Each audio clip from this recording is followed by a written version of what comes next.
So today we're turning the spotlight on Aleister Crowley. He was an Englishman who defied the norms of his Victorian backdrop to etch his name in the annals of the mystical and the misunderstood. Hello. Hello. So, what's the first time you ever heard of Aleister Crowley? Ozzy. Yeah, me too. I was going to say the same thing. I didn't know who they were talking about, but I can't remember when I found out who really he was. And even then, it wasn't who he really was. It was just, right. Folklore. Yeah, information being passed from person to person. Right, which is always the worst kind of trife. Yeah. A lot of it was reading about Jimmy Page and him living in Crowley's castle and things like that. Which is not true. He only was to the place twice the whole time he owned it. He didn't like living there. Did you know that? Yeah, they call it, it's near Loch Ness. In fact, it's on that same lake. The guy was just basically he's a louse. He was a leech on society. Well, he was born into a privileged family of wealth. His father was an heir to the brewing fortune. Page owned that place for 22 years. Did he? Yeah. But I read somewhere he was only there twice. He didn't like spending time. I've heard him say this. I've read this, however true it is. He didn't like staying there. Also, it was in poor condition. Well, if anybody could have owned it, they could have, because they had so much money then. He didn't spend a great deal of time there. Yeah, that's what I read. In fact, I think I read it in Keith Richards' biography that he wrote. That's some 900 pages long or something. But anyways, it's no castle. If you've ever seen it, it's a single story kind of big house. Yeah, it's a big house. It's a big house, but it's just one story, I believe. Well, it's also got a mortuary house in the backyard. Right. It may have been a church or something at one point. I'm trying to recall. Have you looked it up at all? I'm looking at it right now. Oh, you are? What are you on? Let me see the link here. Wikipedia. Up. Oh, Wikipedia. Aleister Crowley. Let's see. Yeah, apparently it was a parish. A parish. Okay. Cambridge University. He's educated. Golden Dawn, United States. Bull House that's what's up. Arriving New York City, New Orleans. Boy, he's been everywhere. Even Greenwich Village. Here we go. There it is. They call it the Abbey. It's the Bullskin House. Oh, it is. Well, what's the Abbey of Edward Alexander Crowley, born to privilege, offspring of a wealthy brewing dynasty and raised in the cradle of fundamentalist Christianity known as the Plymouth Brethren. Despite the luxury and rigid religious structure surrounding him, Crowley was an insurgent spirit yearning for something beyond the stern sermons and moral strictures. He was a rebel, and he had a cause, and that cause sought esoteric wisdom, artistic freedom, and an unfurling of the fringes of human experience. His path was set on a collision course with destiny in his Cambridge days, thriving not just in his academic pursuits, but also indulging in mountaineering, poetics, and a burgeoning interest in Western esotericism. It was here, too, amidst these ivy-clad walls, that Edward became Aleister, not just a change of name, but a metamorphosis in identity. Aleister was Gaelic. It's a nod to Alexander. And perhaps prophetically, it was a name bearing the cadence of the legendary. Crowley's character wove together the threads of fervent individualism and a pursuit of the mystical. As he grew, so did his philosophical and spiritual framework, ultimately culminating in the inception of Thelema. Crowley wasn't just founding a new religious philosophy. He was vaulted into its prophetic vanguard, declaring the dawn of the Æon of Horus and himself as the prophet ordained to shepherd humanity into this new grand epoch. His journey from Edward to Aleister wasn't just a young man's quest for self-identity, but a rebranding of spiritual consciousness for an era ripe with revolutionary potential. Woo! Yes. Exciting stuff. So you had pointed out, and I've at times said the same thing, that the guy's worthless and that he's not worth mention, but he did go to college at Cambridge, and he had a reputation for being very good at chess. And regarding the mountain climbing, the mountaineer type stuff, he climbed K2 and Everest. I was reading about Crowley in a couple days ago, and his expedition abandoned him because they got tired of his bullshit. So he didn't climb K2. He attempted to. Kanchenjunga. Yeah, Kanchenjunga. 18,600 feet. Wait, no. Yes. Fellow climbers were killed in an avalanche. Let's see. He was the first Westerner to attempt K2. Let's see. Swiss Alps. He summited Eiger, the Wetterhorn, Jungfrau, and Monch. He also did Wasdale Head Inns, the birthplace of British climbing. He tried there's a couple mountains in Mexico. It's a Cuatl. Stupid name. Popocatépetl. I don't know. Catepetl. Volcan de Colima, which erupted while he was on it. Really? And Pico de Orizaba, which is Mexico's tallest peak.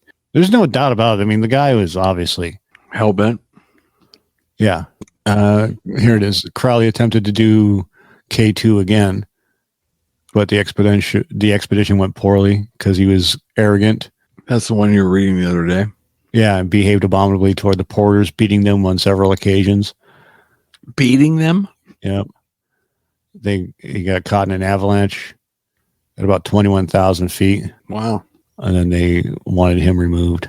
And then they retreated. The people that were with Crowley retreated from Camp V at 20,000 feet with 4 porters. The rope team was struck by an avalanche that killed 3 of the porters. Crowley had completely ignored them. The deaths? Uh-huh. Well, what's he going to do? He absolutely did nothing. He didn't do anything to help him. Here it is. The following day on his descent, he passed the site without stopping to help in body recovery efforts or speaking to any of the survivors. He went on to abscond with the remains of the expedition's funds in Darjeeling. Oh, what a piece of shit. Yeah. Wow. So during World War I, he was in the United States. And then after World War I, he moved to Italy. That's where he wrote the Book of Law. Huh. The Diary of a Drug Addict. Or Diary of a Drug Fiend. You ever heard of that one? Nope. He's also a poet. Yeah, most of these guys are. Oh, they are? Yeah, most of these guys write other things. Aquino wrote different books other than Black Magic. Right. I read somewhere that going into World War II, they thought that maybe he was a spy. Who for? I don't know. There's a couple that were traveling around and were spies for the Russians. But I don't know about Crowley. Well, let's go through it. Let's see. Okay. Crowley's character wove together the threads of fervent individualism and a pursuit of the mystical. As he grew, so too did his philosophical and spiritual framework, ultimately culminating in the ascension. Crowley's journey into the heart of esotericism is as spellbinding as it is complex. The man, once bound by the strictures of fundamentalist Christian dogma, found liberation of thought and spirit within the mysteries of the Western occult tradition. In 1898, Crowley was initiated into the Hermetic Order of the Golden Dawn under the tutelage of Samuel Liddell MacGregor Mathers and Allan Bennett. Crowley honed his skills in ceremonial magic, developing a voracious appetite for the occult that would see him through dizzying heights and profound depths. Crowley was not one to dwell in the shadows of his mentors. He yearned for a new expression of the esoteric that could mirror his vision of a world ready to embrace a new kind of spiritual awakening. Okay. His quest led him across the globe from the misty peaks of Mexico to the enigmatic landscapes of Asia. It was in the cradle of age-old civilizations that Crowley's brand of magic took shape. A personal philosophy steeped in diverse traditions he absorbed with a scientific method applied to the mystical experience. The occult odyssey of Crowley was far from cloistered study and silent reflection. It was a path marked by fervent practice, vibrant writing, and an unwavering commitment to break the mold of spiritual attainment. Crowley's personal brand of magical practice and philosophy was becoming less an odyssey and more a revolution, sowing the seeds of what would be the Thelema system, which is magical practice that proclaimed, "Do what thou wilt shall be the whole of the law." Do what thou wilt. Do what thou wilt. Do what thou will. That means do anything you want. Yeah. Do what you want. That's the whole the law. ultimate spiritual oasis.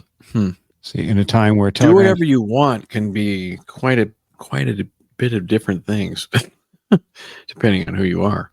Yeah. I think what he's saying is there are no rules, and there is no good, there is no evil. It's all just one thing in a way. I don't know. What do you think it means? It means, I think it means he's going to do what he wants to do, regardless of what everyone else wants or what the law is. Yeah. I wouldn't call that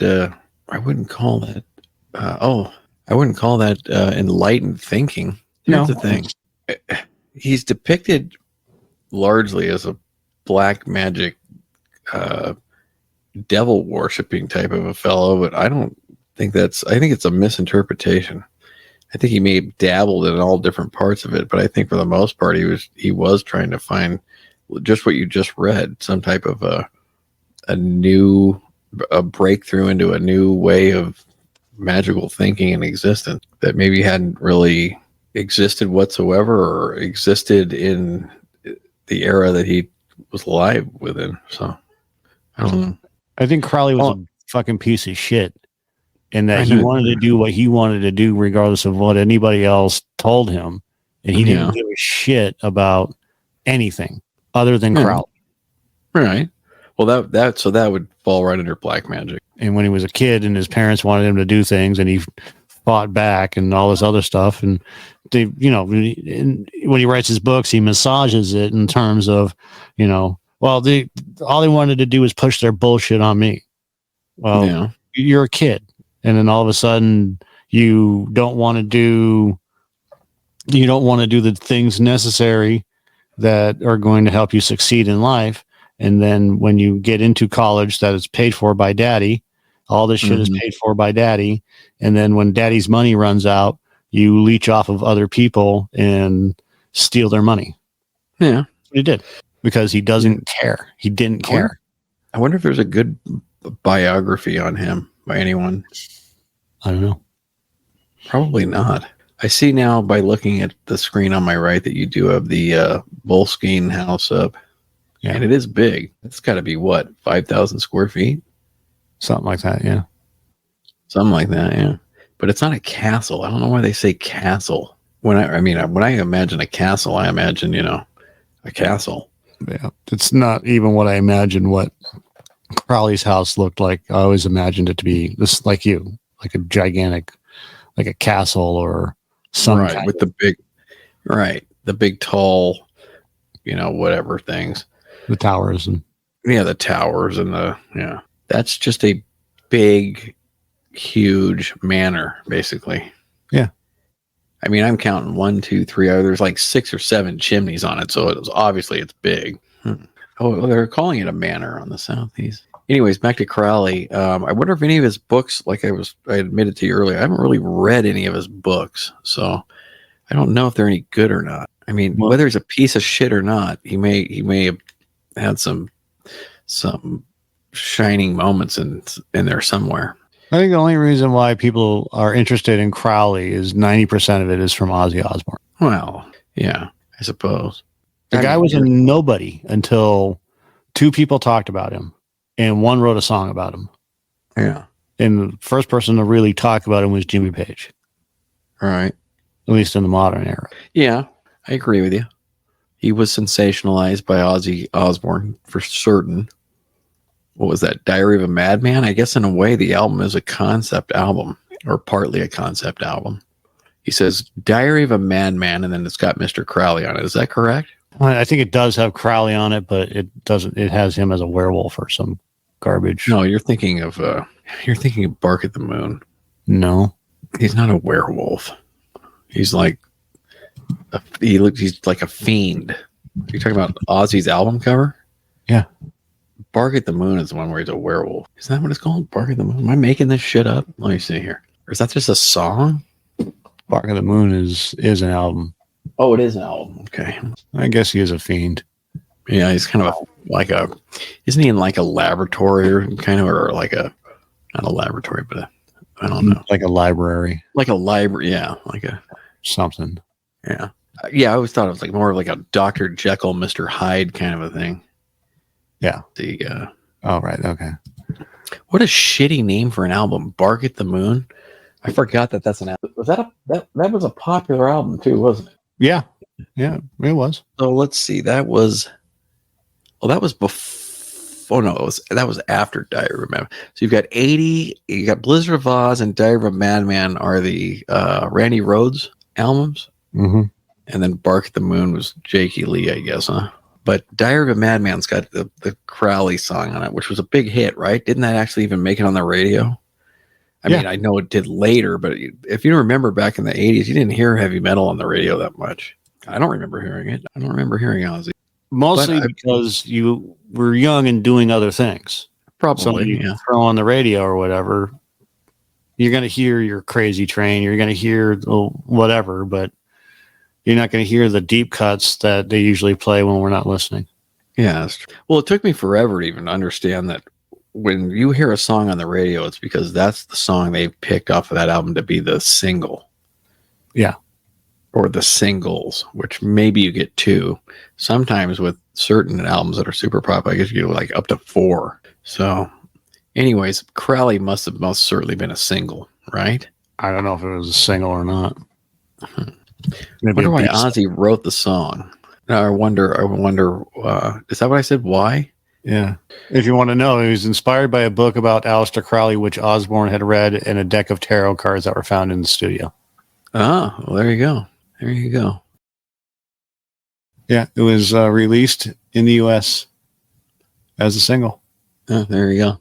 You know what's smart is when bands release a single that's the same name as their album. So Crowley was married, and I always read somewhere that it was his wife that took dictation from the supernatural being in Cairo next to the pyramid. But we're reading now that Crowley's claiming he did, but I read somewhere else it wasn't him, it was his wife. Yeah, I read the same thing, and that his wife had ultimately left him because he was cheating on her. Well, of course. With a guy. Yeah, he was with men and women, yeah. So, and then he was also dating some girl at the same time. It's all weird. Interesting. So he died when he was 75. So he didn't live a short life, but he didn't live to be 100 by any means. I guess when he died, he was so addicted to drugs, he was completely in poverty. And somewhere are the very last words that he spoke. I can't recall what they are, but yeah, I don't have that in front of me. Oh, here it is. His Aleister Crowley died on this. Okay, this is one of 1947 in Hastings boarding house. Reports of his last moments vary considerably. His parting words may have been, "I'm perplexed," or may have uttered, "Sometimes I hate myself." His departure may or may not have accompanied by celestial applause in the form of a clap of thunder. His departure may or may not have been accompanied. Oh, okay. They're saying maybe there was thunder. Okay. There were few parts of Crowley's existence which were not subject to differing accounts and their interpretations. The last scene was unusual only that Crowley himself didn't have the opportunity to add to the confusion as he had the rest of his life story. Video. The man who called himself the Beast, 666, black magician, drug fiend, sex addict, and traitor to the British people. Well, there you have it. The Book of Law. Here's another one. Someone says, he said, "I am perplexed. Satan, get out." Aleister Crowley's last words. Satan, get out. I doubt it. That's BS. He was admonishing Satan, just shaming him. That or he thought he was Satan. He was like, "Get out of my own body." Yeah. "Get out so that I may take more from others." "Do what thou will with no form." That is the whole of the law that no longer applies to me. I only live in spirit. Yeah. I do what I want. Therefore, get out. He's the type of guy to get reincarnated just to try to get some type of royalties off of Ozzy's song.